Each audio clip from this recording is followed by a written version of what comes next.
नमस्कार. मार्केट मराठीमध्ये मी अजय तुमचं सर्वांचं हार्दिक स्वागत करतोय. आपण बघतोय निफ्टीचं ॲनालिसिस. मार्केट कालच्या ॲनालिसिसप्रमाणे कसं बघायला मिळालं आहे. मार्केट 24,000च्या खालीसुद्धा टिकलेलं आणि चांगली सेलिंग बघायला मिळाली आहे. आपला जो मूविंग ॲव्हरेज आहे त्याच्या आसपास क्लोजिंग घेतो, त्याचा सपोर्ट घेताना आता बघायला मिळतोय. काय एक्सपेक्ट करू शकतो उद्यासाठीचं सर्वात महत्त्वाचं म्हणजे ओपनिंग. आणि ओपनिंग कसं होईल त्याच्यावरती अवलंबून पूर्ण मार्केट उद्याचं आहे, हे लक्षात असू द्या. आता थोडक्यात तुम्ही इथे बघू शकता, मार्केट जे इथून वरती गेलं होतं आणि इथे जे गॅप ओपन झालं होतं आणि इथून थेट वर गेलं होतं. ठीक आहे, थोडक्यात कोणती लेवलच्या वरती 24,000च्या वरती टिकण्याचा प्रयत्न केला, 24,200पर्यंत गेलं आणि त्याच्यानंतर सेलिंग आज आपल्याला बघायला मिळते, हे लक्षात असू द्या. परंतु हा जो गॅप आहे, हा गॅप भरण्याचं काम मार्केट करू शकतो का? डेफिनेटली येस, करू शकतो. सो इंट्राडेसाठी कसा आपण ट्रेड घेण्याचा प्रयत्न करू शकतो. सर्वप्रथम आपण जेव्हा 15 मिनिटाच्या टाईम फ्रेमवरती आल्यानंतर तुम्हाला समजेल 23,800च्या खाली क्लोजिंग मार्केटने दिलेली आहे. सो उद्या ओपनिंग गॅप डाऊन होत असेल तर गॅप डाऊन किती पॉईंट्स? 23,800च्या खाली जवळपास 23,750 23,700 ह्या रेंजमध्ये कुठेतरी ओपन झालं गॅप डाऊन, थोडंफार पुलबॅकमध्ये उचलणं गरजेचं आहे, हे लक्षात घ्या. परंतु सेलिंग कंटिन्यूस झाली तर 23,700च्या खाली 23,750 ते 23,600पर्यंत टार्गेट तुम्ही कालच्या दिशेने आरामात देऊ शकता, लक्षात घ्या. बाईंगचा विषय करायचा असेल तर सर्वात महत्त्वाचा विषय लक्षात घ्या मित्रांनो. बाईंग जी आहे ती 23 जवळपास हा जो स्विंग आहे ना, हा स्विंग आहे, या स्विंग हायच्या वरती टिकत नाही तोपर्यंत आपण म्हणू शकत नाही बाईंग रिझ्यूम झाली आहे, तेजी इथून चालू होईल, हे लक्षात असू द्या. 23,900च्याच वरती अन्यथा बाईंगचा विषय आपण सोडून द्यायचा तात्पुरता, हे लक्षात असू द्या. ठीक आहे. आता निफ्टी ओव्हरऑल बघायचं झालं तर आपण अवरली टाईम फ्रेमवरती येऊन बघूया, इथं थोडंफार तुम्हाला समजेल नक्की काय तुम्हाला सांगण्याचा प्रयत्न करतोय. ठीक आहे, मार्केट दोनदा ही लेवल तोडण्याचा प्रयत्न करत होता, 24,100 24,200च्या आसपास जाण्याचा प्रयत्न करत होता, तिथे अनसक्सेसफुल झालेला आहे, हे लक्षात असू द्या. ठीक आहे, त्यानंतर सेलिंग बघायला मिळाली, ही मधली लेवलसुद्धा तोडलेली आहे. सो मार्केट अजून इथपर्यंत येताना तुम्हाला बघायला आरामात मिळते. परत जी रेंज आपण काढली होती काही दिवसांपूर्वी, ती रेंज म्हणजे ही एक जवळपास लाईन आहे आणि ही एक लाईन आहे. जर ब्रशटी तुम्हाला दाखवायचं झालं, जस्ट अ सेकंड आपण पटकन काढून घेऊया. ही लेवल कोणती झाली बघा, जर लेवल झाली बघा ही एक लाईन आहे आणि ही एक लाईन आहे. जवळपास काय, हा जो एक चॅनल होता, ज्या चॅनलमध्ये मार्केट ट्रेड करत होतं त्याचा ब्रेकआउट बघायला मिळाला आहे. परत जर मार्केट खाली येत असेल तर एकतर आपल्याला 23,650 23,700पर्यंत मार्केट येताना बघायला मिळेल आणि तिथून मग बाउन्स बॅक होताना जवळपास काय इथे सपोर्ट घेऊन बाउन्स बॅक होताना आपल्याला बघायला मिळू शकतं मार्केट, हे लक्षात असू द्या तुम्ही सर्वांनी. ठीक आहे, त्याचबरोबर मार्केट जे आहे आता इथून ह्या रेंजपासून जर जात असेल वरच्या दिशेने, कोणत्या ह्या लेवलच्या आसपास इथे येऊन इथून वरच्या दिशेने जात असेल तर बाउन्स बॅक बघायला मिळू शकतो. परंतु 23,600च्या खाली किंवा ही ब्लॅक लेवल आहे याच्याखाली टिकताच तुम्हाला अजून सेलिंग मार्केटमध्ये बघायला मिळू शकते, हे वाक्य तुम्ही लक्षात घ्या. ठीक आहे, सिंपल ॲनालिसिस करण्याचा प्रयत्न केला. रिअली सॉरी, लॅपटॉप आज नाही आहे, मोबाईलवरती सगळं विश्लेषण मी करतो.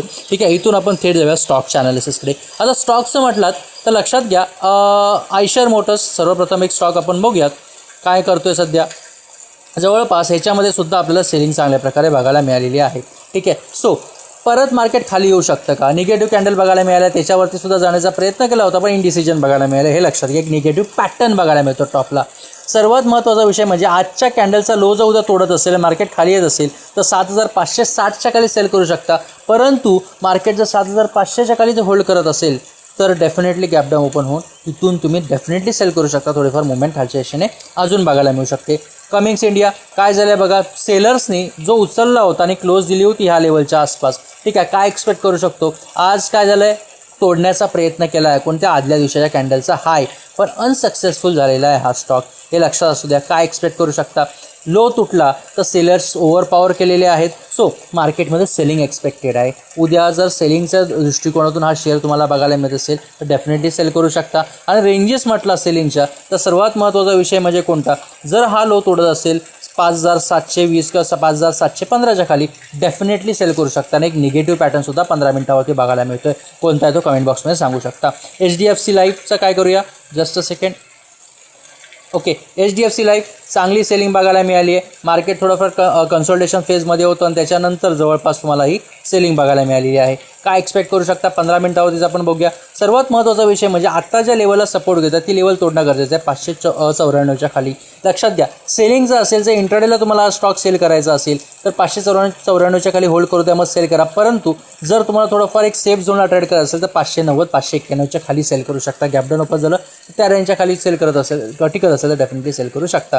परंतु ओव्हरऑल जर HDFC लाईफ तुम्ही बघितलात तर हा स्टॉक जो आहे कसा ट्रेड होतोय बघा, जवळपास हा अप ट्रेंडमध्ये स्टॉक चाललेला आहे हे लक्षात घ्या. हा त्याचा चॅनल आहे. सो काय एक्सपेक्ट करू शकता, एक बघा एक चांगले लोज बनून मार्केट चाललेलं आहे. कसे लोज चालले आहेत, हायर लोज HL चालले आहेत. सो काय एक्सपेक्ट करू शकतो, लक्षात घ्या ही जी सेलिंग येते ही पुलबॅकमध्ये सेलिंग येते या स्टॉकची. परंतु जर उचलण्याचा प्रयत्न करत असेल, बाईंगचा प्रयत्न करत असेल तर 600च्या वरती आपण बाय करू शकतो. कोणता, HDFC लाईफ. परंतु सेलिंगची रेंज आहे ती लेवल कोणती, 590च्या खाली होल्ड करत असेल तर डेफिनेटली बिंदास तुम्ही सेल करू शकता. थोडाफार अजून खालच्या लेवल्स तुम्हाला बघायला मिळू शकतो किंवा हा जो सपोर्ट आहे खालचा 584च्या आसपास तिथपर्यंत हा शेअर तुम्हाला येताना बघायला आरामात मिळू शकतो. कोणता, HDFC लाईफ.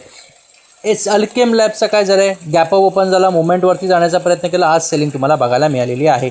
हा शेअर जर तुम्ही डेलीवरती जाऊन पाहिलं तर तुम्हाला समजेल जवळपास हा किती दिवस कन्सोलिडेट झोनमध्ये आहे. ठीक आहे, तो काय एक्सपेक्ट करू शकतो इंट्राडेसाठी. जवळपास निगेटिव्ह कॅन्डल झालेली आहे. लेवल तोडण्याचा प्रयत्न खूप दिवस केला जर तुम्ही पाठी बघू शकता आणि आज तोडण्याचा प्रयत्न झाला आहे. सो काय एक्सपेक्ट करू शकतो, आपला EMA येथे सपोर्ट घेतोय. जर आजच्या कॅन्डलचा लो जर उद्या तोडत असेल 5394च्या खाली डेफिनेटली सेल करू शकता. पण बाईंगची रेंज जी आहे 5441च्या वरती. आणि सर्वात महत्त्वाचा विषय म्हणजे मित्रांनो, हे जे तुम्हाला देतोय हे मार्केटचे जे काही ट्रेड्स आहेत हे अभ्यासासाठी आहे. तुम्हाला जर ट्रेड करायचा असेल, अजून करायचं असेल किंवा अजून काही गोष्टी बघायच्या तर तुम्ही स्वतःहून ॲनालिसिस करा, अजून काही इंडिकेटर्स वापरा, काही स्ट्रॅटेजी वापरा आणि त्या शेअर्समध्ये ट्रेड करून बघा. ठीक आहे, समजलं असेल तर लाईक, कमेंट, शेअर, चॅनलला सबस्क्राईब करा, बेल आयकॉन दाबा जेणेकरून पूर्ण अपडेट्स तुमच्यापर्यंत पोहोचेल. माझ्या मते इथे तुमची मी रजा घेतोय. धन्यवाद.